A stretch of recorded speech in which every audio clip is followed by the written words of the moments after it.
They say nostalgia is real. We're no longer the youngest generation anymore. Gen Alpha is coming up slowly with all their slang words like skibbity, sigma, etc. Like all these slang words. These are not words that us Gen Z people were using. If you're born from 1997 to 2012, then you're considered a Gen Z. Gen Z nostalgia. Us Gen Z kids really be pushing adulthood soon. At least according to the government's definition of the legal age to be an adult. I don't really feel like an adult. I don't know how to do taxes, pay bills, or even make sure I eat food sometimes. Government just throws you into adulthood like, alright, you just graduated high school. Go find what you want to do for the remaining 60 years of your life and figure out that tax thing, because we're not going to help you. Can't lie, I agree with that still. Especially for like the early Gen Z kids who are just trying to navigate this whole adult path of life. I'm 21 years old and I'm still trying to figure out all this stuff, man. You're constantly having to evaluate things all the time. I was just playing video games all day in the house a few years ago. Now I gotta figure out what job I want to do for the remaining time I have on this earth. That's wild. For someone to work the same job for 65 years, absolute myth. Even if I like the field that I'm working in, I would have to at least switch around a bit. Let's start this off strong. Silly band. These were so goated back in the day. People would be wearing them all the time on their wrists and be flexing them like they just walked out of Icebox all iced out. I remember this. I do not remember calling them silly bands. They were called loom bands, fam. Even on the ads, they called them loom band. 10 to 12 years old, I was wearing loom bands a lot. I used to make them all the time, especially during break time. You know you're the plug when you're the one that's bringing in the sets. Then the next thing you know, when break time is over, you can't even find your set anymore. Everybody has taken them. That's when you even know you're the privileged kid as well. To be fair, them loom bands be doing something to your head, you know. They literally got us ready to wear these. We would also have Beyblade tournaments with each other on a Beyblade stadium. We would be playing for our Beyblades like all day. 3, 2, 1, let it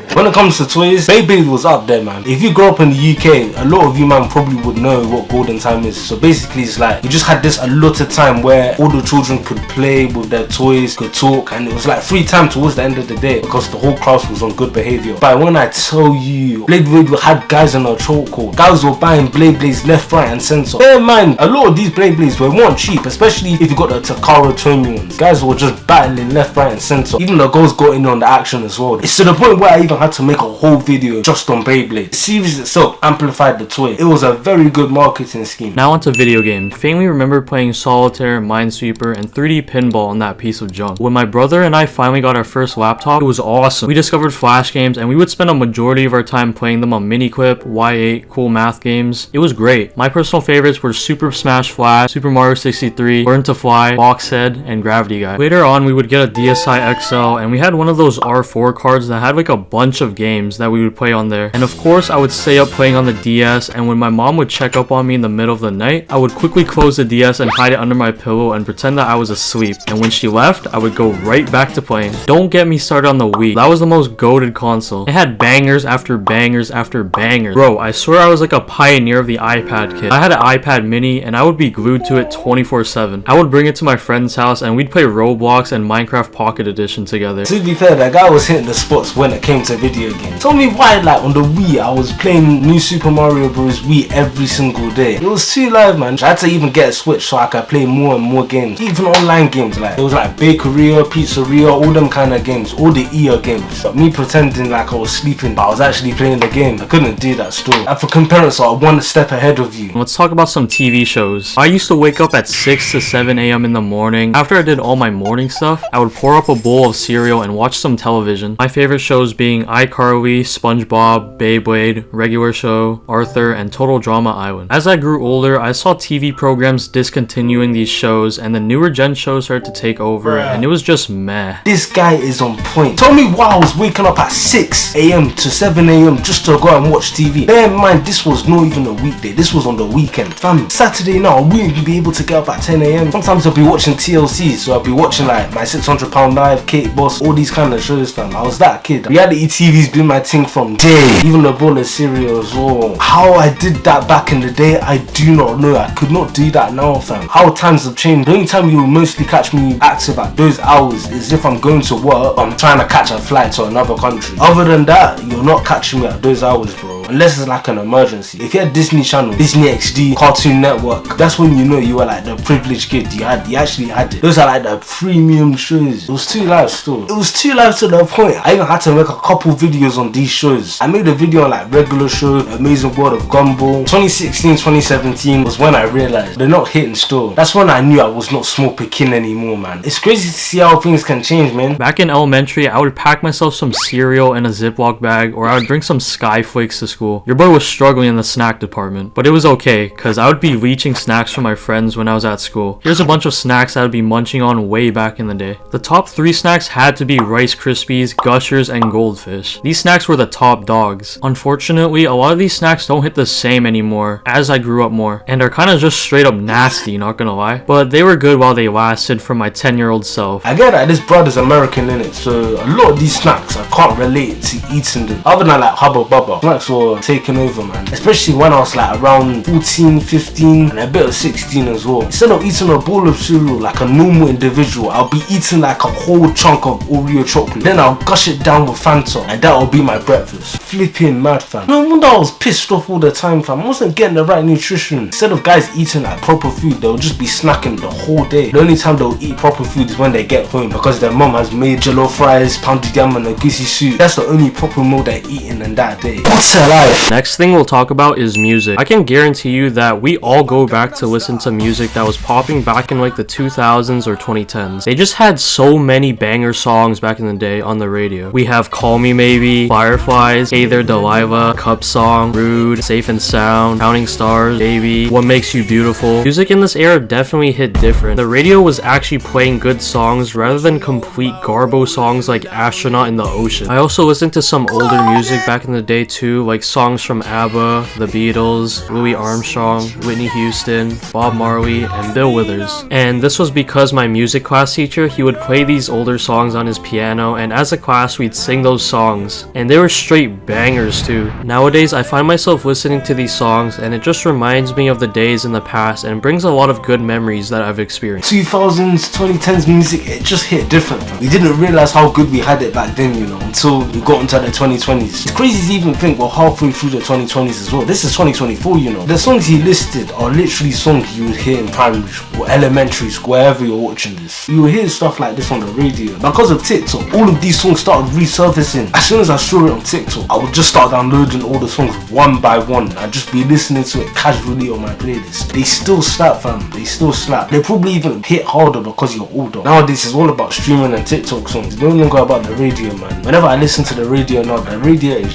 dry as hell.